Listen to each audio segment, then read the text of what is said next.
What's going on, everybody? Cody does it, back at it again with another video. Today I'm doing a 1.5 liter Ford Escape EcoBoost, replacing the injectors. I've already put spark plugs in it. Basically, you've got a pin right here,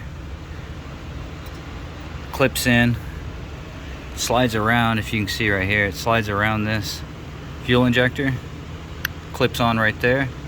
So when you're taking them out, you're going to press them. What I did was I pressed them together. Now I may need to spread them back out. I may need to order some new ones. Don't quite know for sure. We'll see what happens whenever I get it put together. I imagine it's going to work, but clip these in with the needle nose. Use a screwdriver to pry underneath this portion right here where my thumb's touching on both sides. Pry it up, pull it off. And then whenever you take these off, it's very easy. All you're going to do is just slide it backwards. Pull that, slide it straight back, use a pick, screwdriver. Now when you do pull these injectors out, make sure you don't leave any O-rings in there. I've already pulled out 3 that actually stuck that didn't come out with the injector. Now I'm gonna come over here real quick just to show you a quick glance at what you got to remove. You've got a couple lines for the PCV system. You've got some lines for the high pressure pump. You've got some lines for the injectors, and you got some lines for the coil packs. And then you've got 2 other vapor lines that run over here on the backside, right in front towards the, I guess the turbo or the air and the throttle body. So you're gonna pull all that stuff backwards. There's gonna be 4 10 millimeters that hold in the injectors. There's gonna be 8 bolts that hold in the coil packs. And then there's gonna be a couple bolts. There'll be one that goes in here once you get the top cover off. And there'll be one here before you pull the top cover off. They're both going to be 10 millimeters. And then you're also going to have, I forgot to mention, on these lines right here on the intake, there's going to be some safety clips, and then you'll just press the button to release it. And then you have your wiper blades that you'll have to pull off before you pull this cowl off, and they're 15 millimeters.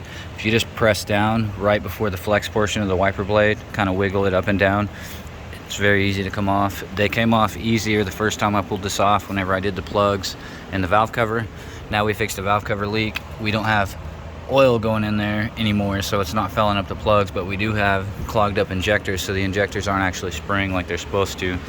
And just to give you a hint of what the plugs look like the first time I changed them, I haven't pulled the new ones out yet. I've got another set to put in.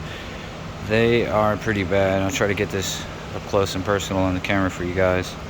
But I mean, even in shitty quality like I got right here with my phone, which I will be updating next month, so I get better quality videos for you guys and start using my GoPro more. But you can see how carboned up all of those are. Don't mind my Vienna sausages over here, but yes, they are all nasty. Every single one of them corroded. I mean, there's no way that could really fire correctly. When I first took these out, it was misfiring. Before I did, it was flashing the engine light. Afterwards, the engine light stopped flashing, but it was still misfiring, running rough, so we ended up putting the work into it we did, and then come to find out, like I thought, it's going to need injectors. I mean, you can clean these all day, but even running cleaner through it, it's still misfiring with what that looks like. And it's usually cylinder 1 and 3. Last time we did a misfire test on this vehicle, there's 2 there. Got 2 more. Oh, you can see one got hot, dripping fuel everywhere now. One actually got hot, and it's black all the way around the tip.